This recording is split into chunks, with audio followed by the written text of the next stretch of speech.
После долго време ќе продолжи диалогот помеѓу трите страни, влада, работодавачи и синдикалци. Сите заедно на една маса најдоцна до 20 месецов ќе треба да продолжат таму каде што претходно застанаа. Меѓу клучните теми ќе биде и барањето на синдикалците за повисока плата. Од Министерство за економија велат дека по однос на седницата на економско-социјалниот совет, истата би се одржала до средината на овој месец, а најдоцна до 20 декември месецов. За истата, јавноста и медиумите навремено ќе бидат информирани.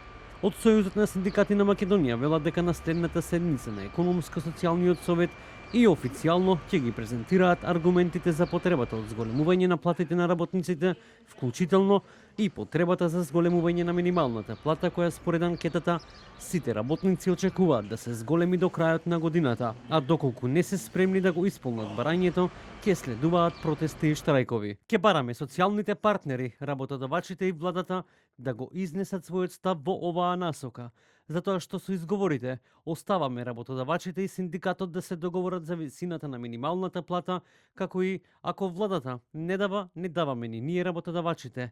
Ја направија Македонија и македонските работници со најниски плати и најниска минимална плата, а од јануари 2026 година и плати под секое човечко достоинство. Од влада на ставот дека како ќе се договарат работодавачите и синдикалците на економско-социјалниот совет, тие како влада ќе прифатат. Од организација на работодавачи на ставот дека македонската минимална плата е највисока во Европа, дури и повеќе од директивата на Европската унија.